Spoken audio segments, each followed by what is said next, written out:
What's up, everyone? Welcome to post-game Locked On Bucks as Milwaukee pick up a much-needed win. And like we mentioned on yesterday's podcast with the loss to the Nets, practice your free throws, kids. The Bucks bounce back at the free throw line, and they bounce back on the scoreboard. They beat a Hornets team that, let's be honest, has been struggling. But there was a few interesting things to talk about from this game. Giannis was excellent. Thanasis at the end, a huge dunk. Frank's man, Lindell Wigginton, unfortunately not great from the free throw line. But nonetheless, there's plenty to talk about. Javon Carter and DeAndre Bembry playing minutes. Anyway, let's get into it.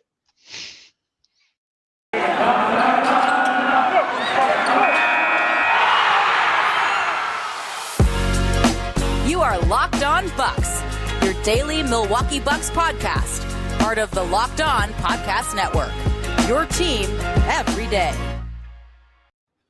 Welcome to Locked On Bucks. I'm your host, Kane Pittman. You can see and hear me on this show daily and find my work over at ESPN as well. And joining me, the founder of brewhoop.com and longtime voice of the podcast, Frank Madden, as the Bucks take down the Hornets 130-106. Of course, we thank you for making Locked On Bucks your first listen of every day or first watch of every day, depending if you're on the traditional audio format or the YouTube platform. We don't care, though.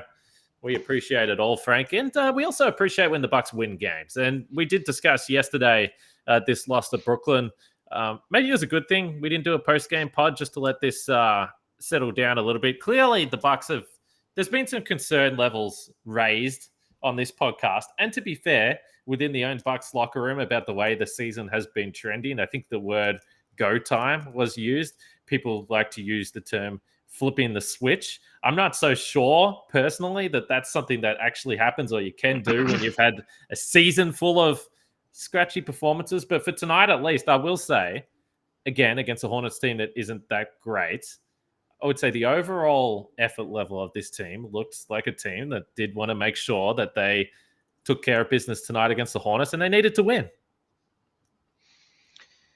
Yeah, I mean, it felt like once that second quarter hit, that it felt like a pretty cathartic second quarter. Bucks maybe letting out, a little bit of the, I don't want to say frustration because it's not like you score points out of frustration per se, but it's 32-32, and I think, was it Grayson Allen that hit three straight? Was it basically three straight threes? I can't remember if he hit all the threes. He at least hit two of those threes. I think he might have hit all three to put the Bucks up 41-32, and then they kind of just rolled from there. And I thought, one of the things I always like to look at, especially when these games are blowouts, looking at the three-point shooting, and was it just a win that was fueled by three-point shooting? And tonight, Bucks obviously shot well from three. You don't score 130 points typically without shooting pretty well from three, 18-45, 40%. But the Hornets were 36%, 14 out of 39. So it wasn't like that was purely the reason for the Bucks win. And I think you look at kind of the rest of the box score. 17 offensive rebounds for the Bucks, 35% offensive rebound rate. That was encouraging to see, just seeing them kind of get at it on the offensive glass. And people like to talk about, especially when the Bucks lose, like, there wasn't the effort, energy. We kind of like try to suss out, like, aside from like the nights when they just can't make a 3-point shot or something like that, like what's really going on, right? Like we're trying to diagnose the problem. Like, what's going on with the body language, and offensive rebounding is kind of an interesting thing to look at. The Hornets are obviously not a big team per se. But I think, again, the Bucks have generally not played very big this season, right? Like compared to certainly the playoffs last year when you had obviously Brooks starting and you had PJ Tucker, who basically has like a jumbo shooting guard throughout the playoffs, wing shooting guard with Chris on the wing. They were big, right? And even when they played quote unquote small, they actually were able to kind of still rebound and do stuff. So seeing them kind of win the battle on the glass tonight, I thought was an encouraging thing. Whether that was a proxy for their hunger to grind out a win after obviously a frustrating loss on Saturday, maybe not. But overall, I thought the defense I thought was certainly better, and Hornets needed. Hornets kept in some starters there for a long stretches of the fourth to claw their way to 106 points. Still, I think a 103 defensive rating for the Bucks, which certainly is a much more encouraging number to see than what they did in the last couple of games against Brooklyn and Philly. So So yeah, I thought, just overall kind of just a sharper performance. They actually made, with the exception of Lindell Wigginton and one from Thanasis, they actually all made their free throws. I think, but they were like 26 out of 26 at one point. Giannis was 14 out of 14. So I think just a much kind of sharper, performance all the way around. And I thought defensively they did a nice job. Javon Carter, I thought again gave them a nice little defensive energy boost. Thought Bembry did some nice stuff. So again, not again a Hornets team that's been struggling. Second night of a back-to-back. You are supposed to win this game, but let's just say with the way things have been going and the way the Bucks have been overlooking teams or not getting up for teams that are in the kind of middle part of the standings. I don't know that any of us were treating this as a gimme, and so obviously, yeah, we would say, especially with the week coming ahead and some of the teams up next on the schedule, this was a very important win to claw out. What about the fact that JT Thor was playing in this game while JT Orr was officiating? At some point, that caught Marcus, and I thought they were joking, but I think that that's actually true. I think that's a real fact, which is quite incredible. But anyway, Giannis, you spoke about the intensity, and there was a play earlier in this game where he thought that he got fouled. I don't know. It was like twice. Like his first, he got fouled. Looked like he got fouled like twice in the early going offense on the offensive end, and no call. And obviously, he responded. And I thought that there was a chance he was going to get a tech because he kind of looked like he sort of threw a fist. The camera cut away, and I thought that he was going to like punch the stanchion or something was going on there. Next thing, he's running at full steam, which we have seen before, and usually it ends in a foul or something potentially. You think, geez, I don't know how this is going to end. Plumlee goes up for the dunk. Giannis blocks him, and quite honestly, I mean, he obviously got a fair chunk of the hand on the replay, whatever. But the fact that he came so hard with that block, I was actually stunned that the official didn't just automatically blow the whistle because it looked like such an aggressive block attempt from Giannis to even try that. He gets that block. He pumps the fist again. He's going off. And at this time, I think that they were losing. Hornets hit a couple of threes to start the game. And I was thinking, well, at that point, I'm like, I don't really know which direction this game is going to go in because things could begin to unravel a little bit. A little bit after that, Bobby Portis is getting into it with Kelly Oubre, and he picks up a tech. And I was actually thinking to myself, I don't know where all this emotion is going. It looks like the Bucks are fired up. Maybe there's a bit of carried over frustration. Fortunately, as you said, the start of the second quarter, they hit those threes, and then the game was never really a game. But there was an added edge tonight. I don't know whether it was frustration or whether it was locked in or whether they were feeling some sort of pressure. But there's no doubt that type of stuff we haven't seen a lot of that from the Bucks over the last few years. Yeah, I mean, there's an interesting history with Charlotte. Obviously, I think most of us, unfortunately, can remember them going down for that back-to-back in Charlotte where they lose both games. Granted, it was Drew that was injured at that point, so you had Chris and Giannis sort of having to carry the ball, a lot of the ball handling load, and turning it over a ton in the process. So yeah, I don't know. I mean, again, like, is there like bad blood between these two teams? I don't think it's necessarily bad blood, but there, there's a bit of history, and the Hornets have generally given the Bucks kind of all they can handle, including obviously a couple wins this year. Miles Bridges and Giannis are always trying to dunk on each other. So there's always that. Montrezl Harrell now on the Hornets. We remember, I don't know, a few weeks ago, right, when he was on the Wizards, there was that hard foul on Giannis. Giannis got him back tonight with a big stuff at the rim, 4 blocks, 2 steals for Giannis. Thank you to the scorekeepers for not screwing Giannis out of any of his stocks tonight. But yeah, I do kind of wonder if maybe that, those no calls early, like, did that maybe give the Bucks and specifically Giannis a little bit more of the energy aggression that was needed? Because I think that was the thing that really struck me about Saturday was it just felt like the Bucks were letting that game happen to them. I don't know if that makes sense, but it just felt very much like, and we've seen this kind of repeatedly, where it feels like the Bucks, especially with these third quarter problems, it just feels like the Bucks sort of believe that if they just sort of go out and go through the motions of how they play, that, good things will happen and they'll win and it'll be fine. And obviously, there are nights when that is not going to happen because the other team's making threes, the other team is, for whatever reason, really up for the game or playing with a bunch of aggression, energy, whatever it might be. And it felt like on Saturday, Bobby was like the only guy giving that like fire and energy with all that 3-point shooting.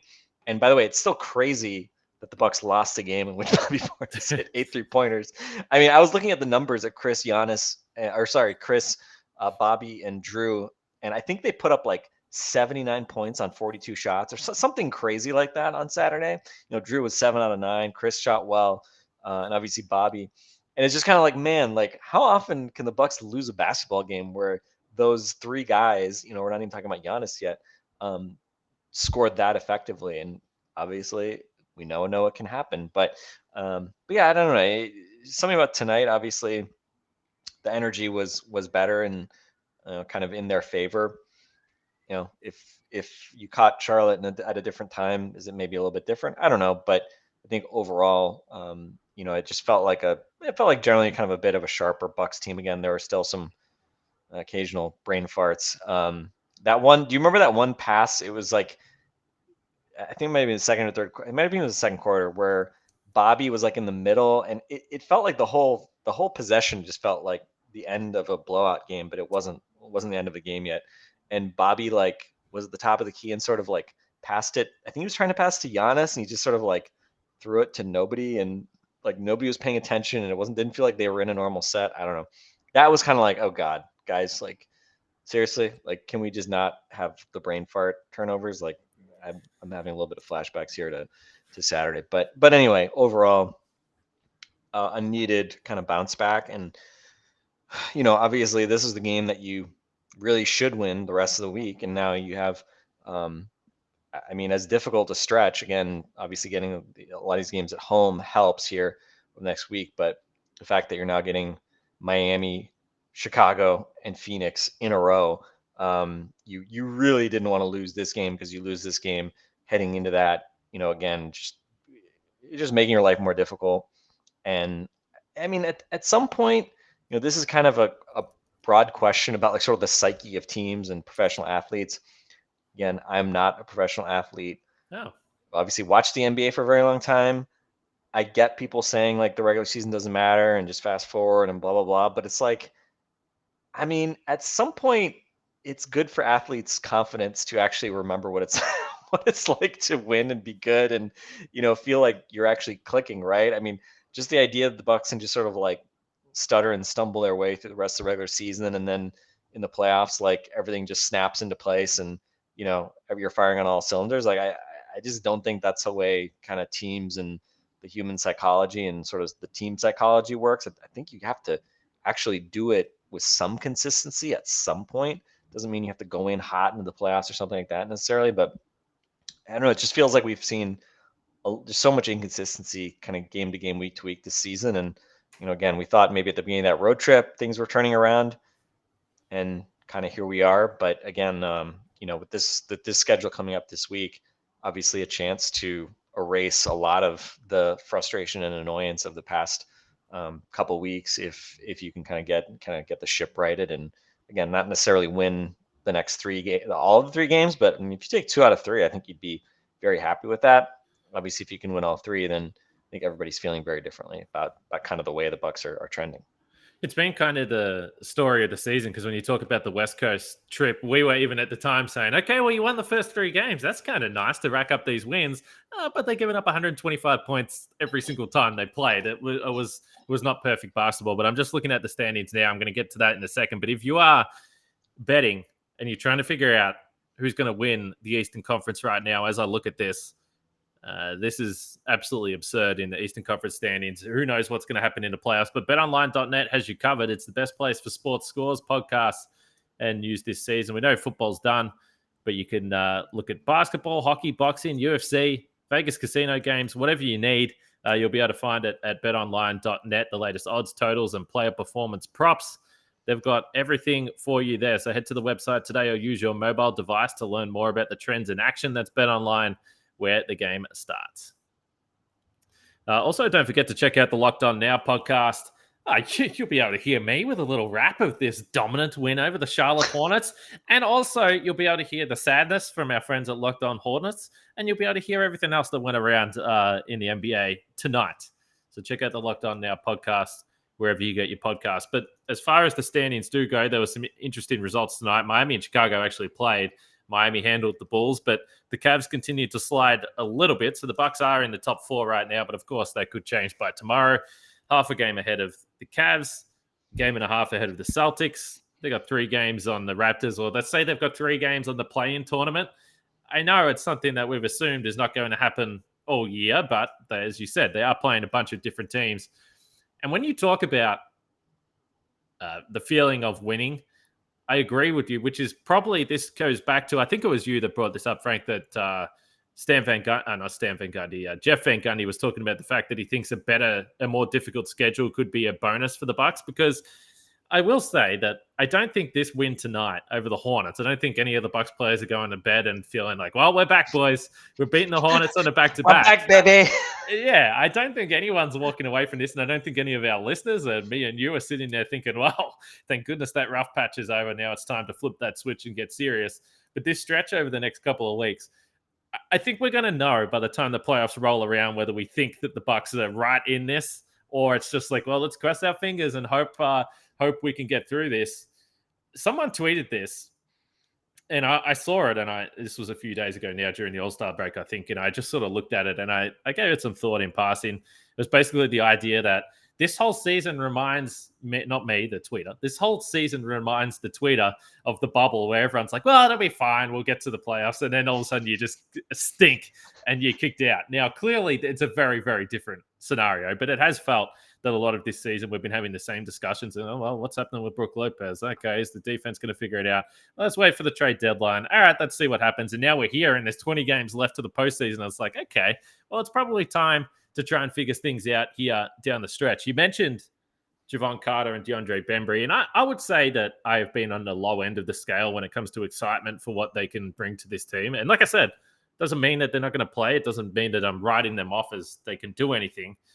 But you pointed to it, and I think we did see tonight at least the idea, and Bud was very complimentary of Javon Carter in particular, in the postgame tonight, of what their job will be. And it'll be a massive pain in the ass on the defensive end. And then maybe you can get a corner 3. Javon Carter hit a couple of corner 3s. DeAndre Bembry found the ball on a couple of cuts to the basket. But it's going to be a minimalized role. But to me, the guy that I'm looking at that is being pretty well entrenched in the rotation, and we know that his minutes have been up, and certainly the Pat Connaughton injury is a big part of that. But what's up with Wes Matthews? Because when I look at Javon Carter and DeAndre Bembry, and it's not that they're like for like, and it's not that they're the exact same player, but when you were talking about minutes that need to be replaced and who comes into the rotation, it's been a pretty lengthy period now of Wes Matthews not really shooting the ball well and just kind of being a guy out there getting that 20 to 25 minutes a night. He had a great start to his time with the Bucks here and had some good moments, but I would say it's been pretty flat ever since. Yeah, I mean, I think, when he was shooting 45% from 3, it was like, well, he's probably not going to be doing this all the time.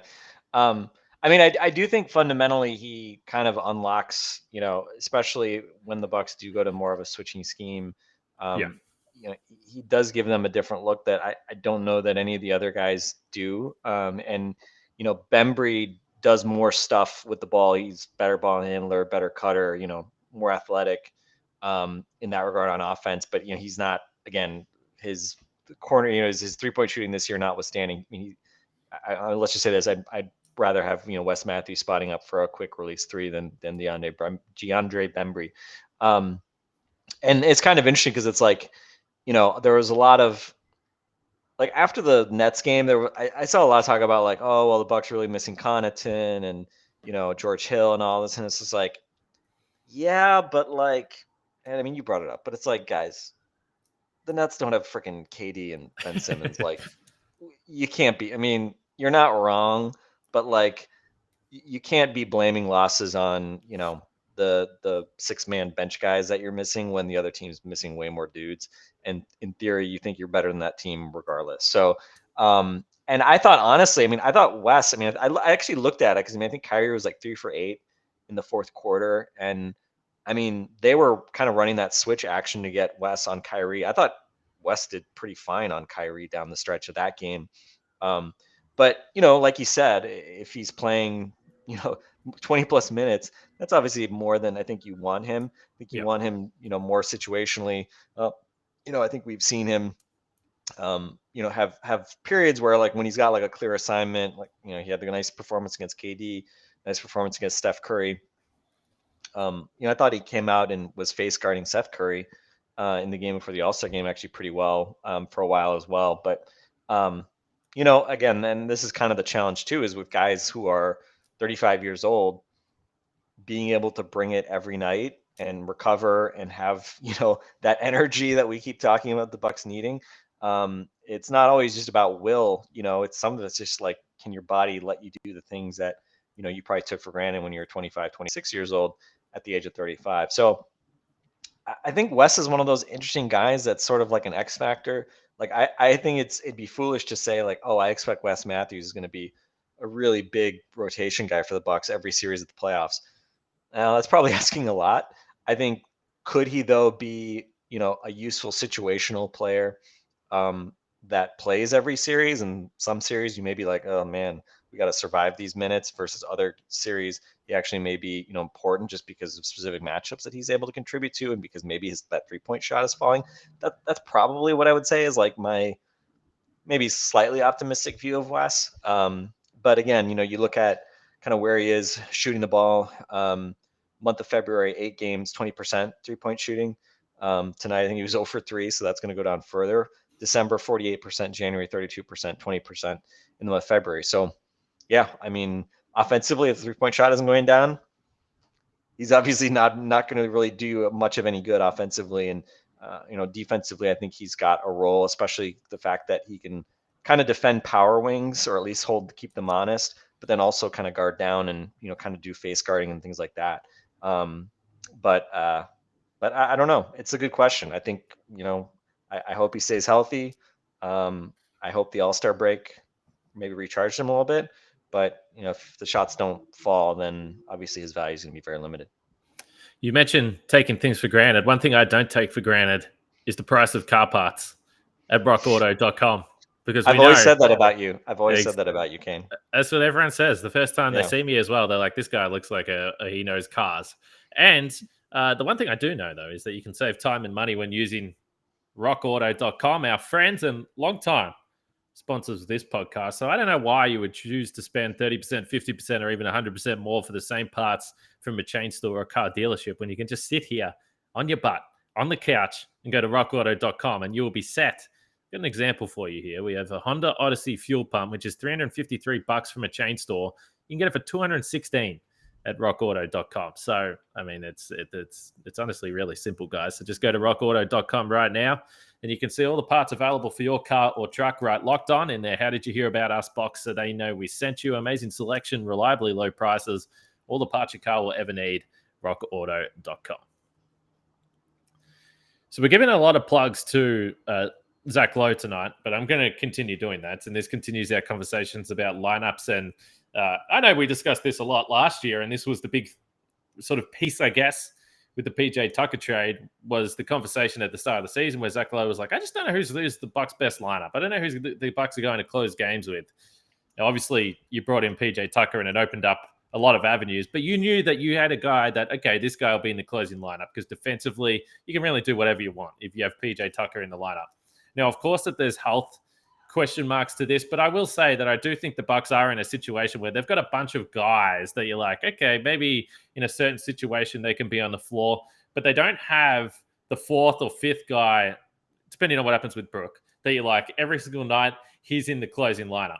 And I had a bunch of people after the Brooklyn game, some in the YouTube comments, some on Twitter, and they're saying, why would Grayson Allen only play 22 minutes? Why is his minutes down? And then when you look at the box score of that game and you see that Wesley Matthews played 28, I think that what you were just discussing in terms of the defensive versatility, the fact that if they were trying to get Kyrie Irving in a matchup, you would prefer Wesley Matthews than Grayson Allen on the floor. That's the reality. So Grayson Allen is not a guy that you're going to be able to rely on to be in every single lineup in a playoff series. It's just not going to be the case. Wesley Matthews maybe. Pat Connaughton, you probably trust a little bit more than you do most guys. George Hill is a little bit older, so what's he even got left in the tank? You got Bembry, you got Carter, but the point is that I just don't think that the Bucks really know right now. But I'm not sure that there's going to be an answer that comes to the table here in the next few weeks. Of course, you hope that Brook is magically there, but other than that, it's just going to be a whole lot of shuffling the decks.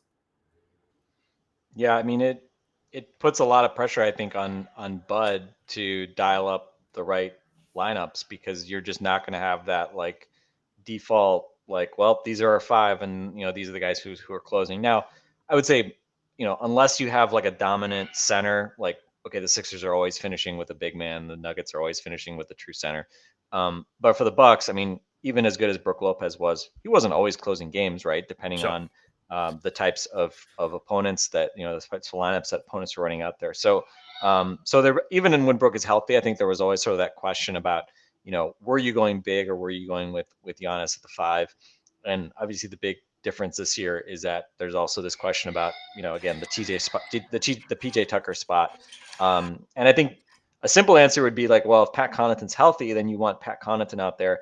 Again, different type of player than PJ. He's obviously not as strong, not as good of a rebounder, and kind of able to muscle up against bigger guys. But Pat's obviously a much more dynamic, above the break 3-point shooter, and still has pretty good reasonable quickness. I think showed throughout the playoffs last year that he was a guy that you could count on to make big shots and kind of hold his own defensively enough. Which, to be honest, I think that was one of the things that when he first signed that contract, it was kind of like he's just not quite good enough defensively to be out there in those key situations. And I think we saw last year that he showed he could be. So yeah, I mean, I think Pat is sort of an obvious answer of the guy that like you'd say like, yeah, Pat deserves to be kind of part of that closing group. But even so, like the Bucks have enough depth that there's a lot of guys that you could squint at and say, well, if the opposing team has two good guards, then two good small guys, and like, well, maybe George Hill's in the backcourt next to Drew Holiday. They've played very well together this year. If you need the big guy, even if Brooks not around, okay, maybe Serge Ibaka is part of that group. But that's the problem, right? Is that you're basically forcing the coach to be reactive and to dial up lineups and schemes based on his personnel, based on what the other team is doing, and you're not able to kind of dictate that, right? And of course, Bud is not unique in that every coach would much rather just have like, these are our five best dudes. We're rolling with them. They're versatile enough. They're going to force you to be the one to adapt to them rather than you having to adapt to the other team. I think right now, just the problem is the Bucks don't have that answer necessarily. I think we've seen that Wes has been a guy that Bud has been confident going to late, especially when they're running kind of these switch everything schemes. But again, I don't think anybody's going to sit here and say they're like, oh, problem solved. Like playoff rotation, we're good. Crunch time lineup, done, right? Is everything okay in your house, Frank? I have a 14-year-old pug that is pissed off at me. I wasn't sure if you could hear that. You want me to hear? Why don't you go bide some time? I'm gonna go get this dog.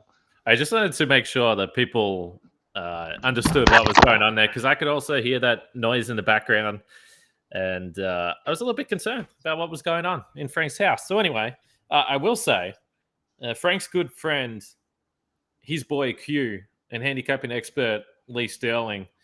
You make sure you check them out on the Locked On Bets podcast after you're done listening to Locked On Bucks.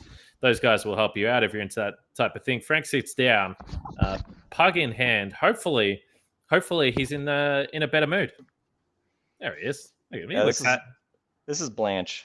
Blanche is a rescue. She doesn't have use of her hind legs, so she's in a cart some of the time, but then she can't really sit down in her little cart because her hind legs don't work. So we put her in a little dog bed, and then when she's like, dude, give me some water, or I don't know, maybe she had takes on who the Bucks, closing fourth and fifth guys could be. Maybe she didn't like my Wes Matthews takes. I don't know.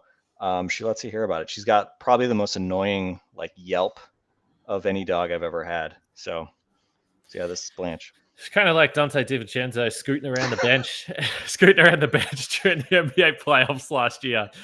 Blanche and Dante, but Blanche isn't getting traded. That's the one thing we know for sure. I mean, this dog was a rescue, was a foster. She was technically available for adoption for like 2 years, and let's just say the adoption market was not strong for Blanche. You would have had to attach multiple first round picks to this dog to get somebody to take this dog. This dog is low value, but we got her now. Yeah, and we're gonna be with her until the very end. She's looks like she's doing well. That's the main thing. Frank, I'm not sure if you noticed or you saw this news today. A couple of major transactions across the NBA. Looks like DeAndre Jordan is going to be joining the Philadelphia 76ers, which will send fear through everyone in Milwaukee Bucks land. And the other move, DJ Augustine is going to save the Los Angeles Lakers. What do you feel about Bucks legend DJ Augustine? It's just so fun. I think we all need to like thank the Lakers because any team that's had any struggles this year or like the Bucks, finally people are like catching on to the Bucks. Like, nah, not really playing that great. Feels like the last week that people have been sort of like, what's going on with the Bucks, which is fair, right? But shout out to the Lakers because you can just always count on the national media to latch on to how depressing and bad and cruddy the Lakers are, and whatever drama is happening there always seems to get magnified a few times over. So shout out to the Lakers. We hear about them too much. We shouldn't hear about them as much as we do. But it's kind of fun when they suck. It's actually kind of fun. And I don't like hate LeBron or anything like that, but there's something enjoyable about just Bucks beating the crap of the Lakers and the rest of the league just sort of taking out years of pent up annoyance and frustration on those big market teams. That's the thing, right? Like we complain about big market teams, but when they're down, they're fun to kick when they're down, So No doubt. Although I feel like the Knicks aren't as fun to kick anymore because they've just been down for so long, but Lakers still pretty fun to kick when they're down. So Giannis just tweeted step by step #build good habits, and tonight at least the Bucks got to win. And that's a positive step. Bucks are over 500 in the calendar year 2022 again. Yay. They were 12-12 coming into this game, which I was tweeting about earlier. Coming tonight, 12-12. 15 of those 24 games in this calendar year have been at home. Yeah, that's not ideal. Toughest schedule in the league coming up. So we'll see. We'll see how things go. Hopefully they'll at least give us lots to talk about, Kane. All they do is win. All the Bucks do is win. Every second game at the moment, since the turn of the new year anyway. All right. Let's leave it there. Bucks in the Heat in a couple of days. For Frank, myself, and Blanche waving on the camera. Another reason to subscribe to the YouTube channel. We'll catch you guys tomorrow.